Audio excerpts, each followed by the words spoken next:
Hello students, स्वागत है आपका हमारे YouTube channel bookworms of SSC में। स्टूडेंट्स, हाल ही में एक नोटिफिकेशन आया है DSSB का, जो कि है हमारा पटवारी का, और उसमें काफ़ी सारी और पोस्टें हैं। तो उसमें से एक पोस्ट है पटवारी। पटवारी का आज हम आपको डिटेल में इंट्रोडक्शन देंगे कि उस पोस्ट में एलिजिबिलिटी क्या है, उसका सिलेक्शन प्रोसेस क्या है, और इस पोस्ट पे आप कैसे जा सकते हैं, और इसमें क्या क्या आपको सैलरी मिलेगी, प्रमोशंस क्या क्या हैं, और इसका ट्रांसफ़र कैसे होंगे, ये सब हम आपको बताएंगे। चलिए स्टूडेंट्स, हमारी वीडियो को शुरू करते हैं। सबसे पहले हम देखेंगे एलिजिबिलिटी क्राइटेरिया पटवारी का। तो जैसे कि स्लाइड में आ रहा है, एलिजिबल 21 से लेकर 27 साल के उम्र के बच्चे इस एग्जाम के लिए देने के लिए एलिजिबल है, बशर्ते उन्होंने आप किसी भी स्ट्रीम से बैचलर डिग्री किसी भी एक रिकॉग्नाइज यूनिवर्सिटी से पास कर रखी हो। और इसके बाद 27 के बाद एज रिलैक्सेशन भी है एज पर रूल। जनरल को कोई रिलैक्सेशन नहीं है, ओबीसी को 3 साल का रिलैक्सेशन है, और SC ST को यहाँ पर 5 साल का रिलैक्सेशन है, और एक्स सर्विसमैन को 10 साल का या फिर जितने साल उन्होंने सर्विस में सर्व करा है उतने साल का रिलैक्सेशन है। और अगर हम बात करें यहाँ पर नंबर ऑफ अटेम्प्ट की, तो कोई भी स्पेसिफाइड नहीं है, कितने भी नंबर ऑफ अटेम्प्ट आप दे सकते हैं, और एक्सपीरियंस भी कोई नहीं मांगा हुआ है। चलिए चलते हैं हम अपनी नेक्स्ट स्लाइड में, जिसमें हम देखेंगे कि सिलेक्शन जो प्रोसेस है वो कैसे होता है। अगर हम बात करें सिलेक्शन प्रोसेस की, तो सबसे पहले इसमें एक प्री एग्जाम होता है। प्री एग्जाम की बात करें तो वो 120 मार्क्स का होता है। इसमें 4 सेक्शन से हमारे क्वेश्चंस आते हैं, जिसमें हमारा क्वांटिटेटिव एप्टीट्यूड होता है, इसके बाद इंग्लिश होता है हमारा, इंग्लिश के बाद हमारा यहाँ पर रीजनिंग भी होती है, और रीजनिंग के साथ साथ जनरल अवेयरनेस एंड जीके, इससे भी आते हैं हमारे क्वेश्चन। और उसके बाद अगर आप प्री में कट ऑफ क्लियर कर जाते हैं तो आपको मेंस देना होगा। मेंस हमारा 200 मार्क्स का होता है। चलिए देखते हैं पिछले सालों में पटवारी के लिए कितनी गई थी कट ऑफ। तो स्टूडेंट्स, जो कट ऑफ आई थी 2017 में, इसकी प्रीवियस वैकेंसी आई थी, उसके बाद अब 2021 में इसकी वैकेंसी आ रही है। प्री का एग्जाम 2017 के अक्टूबर मंथ में हुआ था, जिसमें कट ऑफ गई थी 120 में से अनरिजर्व के लिए 66 गई थी, शेड्यूल्ड कास्ट के लिए 63 गई थी, एंड ओबीसी के लिए 59 गई थी। जो कि अगर हम बात करें मेंस की, मेंस होता है हमारे यहाँ पर 200 नंबर का, और 200 में से इसमें कट ऑफ गई थी अनरिजर्व के लिए 113, एंड ओबीसी के लिए 87, एंड एससी के लिए 103। स्टूडेंट्स, अगर आप ये कट ऑफ क्लियर करते हैं तो इसके बाद एक आपका डॉक्यूमेंट वेरिफिकेशन राउंड होता है, जिसमें आपके डॉक्यूमेंट चेक करे जाते हैं। इसमें कोई भी टाइपिंग वाइपिंग नहीं होती है। तो डॉक्यूमेंट वेरिफिकेशन के बाद आपकी ज्वाइनिंग हो जाती है। ज्वाइनिंग में अगर हम बात करें तो 1.5 साल से 2.5 साल का टाइम आपको एग्जाम प्री एग्जाम देने के बाद लग सकता है। चलिए चलते देखेंगे कि वर्किंग नेचर क्या होता है एक पटवारी का। बेसिकली जो पटवारी की जो पोस्ट होती है वो एक लेखा जोखा रखने वाली पोस्ट होती है, जिसमें आपको गवर्नमेंट की जितनी भी जमीन है, और जितने भी रेसिडेंशियल प्लॉट हैं, जितने भी कमर्शियल प्लॉट्स हैं, और जितने भी प्लॉट्स हैं और लैंड्स हैं और एग्रीकल्चर लैंड्स हैं, इन सब का आपको लेखा जोखा रखना होता है, चाहे वो सरकारी हो चाहे वो किसी प्राइवेट पर्सन का हो। तो जितने भी लैंड रिकॉर्ड्स हैं आपके तहसील के अंदर, मतलब आपको एक ब्लॉक और या फिर एक आपको डिस्ट्रिक्ट अलॉट किया जाएगा, उसके अंदर जितने भी लैंड रिकॉर्ड्स हैं वो आपको रखने पड़ेंगे।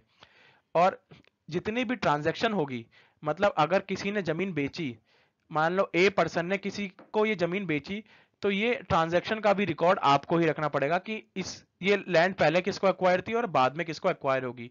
तो जितना भी ट्रांजैक्शन का रिकॉर्ड होता है वो भी लेखपाल को रखना पड़ता है। आगे हम देखेंगे कि आपको इस करियर में ग्रोथ कैसे मिलेगी, प्रमोशंस के क्या एस्पेक्ट्स हैं।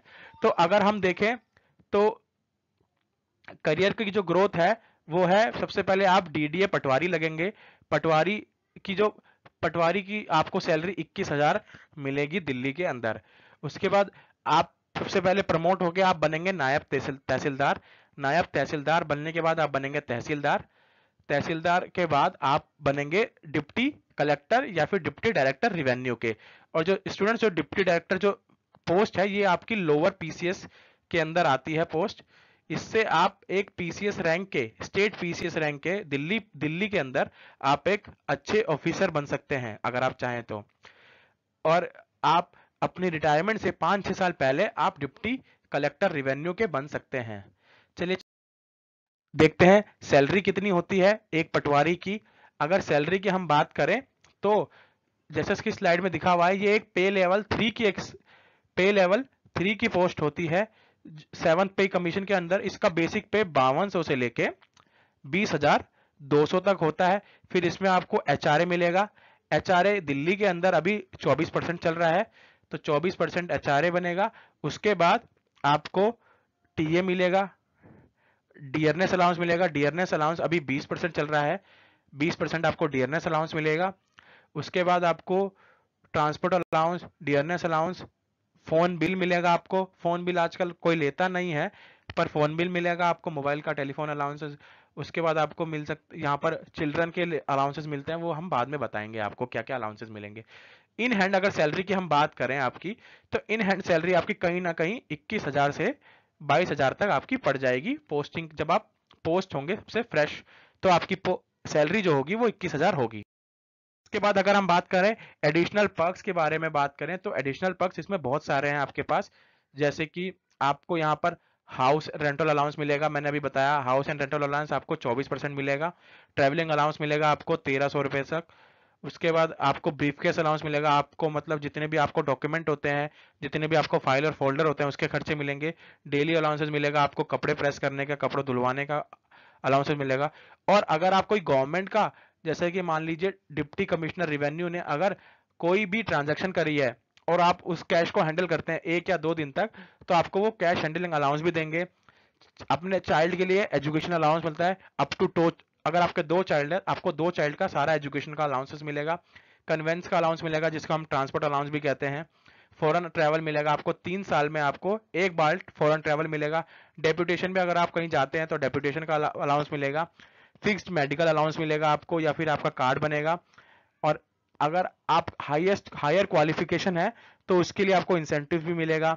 न्यूज़पेपर के आपको मिलते हैं 300 रुपए पर मंथ के। इंटरनेट अलाउंस मिलता है आपको 1,000 रुपए से 1,200 रुपए पर मंथ का। और रिफ्रेशमेंट मिलेंगे आपको, खाने पीने का अलाउंस मिलेगा।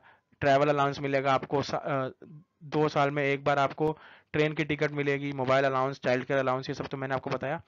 और इसमें अगर आपको कहीं आप ट्रांसफर होता है तो आपको ट्रांसफर अलाउंस भी मिलेगा, जिसमें आपको आपको जितने भी आपके बैगेज हैं, जितने भी आपके बैगेज और जितना भी आपका सामान है उसको ट्रांसफर करने का वो पैसा गवर्नमेंट देती है। और इसमें कहीं ना कहीं आपकी सैलरी 21,000 से लेके 25,000 तक मिल सकती है। स्टूडेंट्स, ये जॉब अगर जॉब के पॉइंट ऑफ व्यू से देखें और अगर current pandemic point of view से देखें, जैसे कि प्राइवेट जॉब्स का कोई भी सर्टेनिटी नहीं है कि वो रह सकती है कि नहीं, तो गवर्नमेंट जॉब एक अच्छा ऑप्शन है। और पटवारी एक अच्छी रिस्पेक्टेड पोस्ट भी है जिसमें आप प्रमोशन करके आप एक पीसीएस लेवल की जॉब भी पा सकते हैं। तो स्टूडेंट्स, आप इस फॉर्म को भरिएगा। फॉर्म भरने का लिंक मैं आपको डिस्क्रिप्शन में दे दूंगा।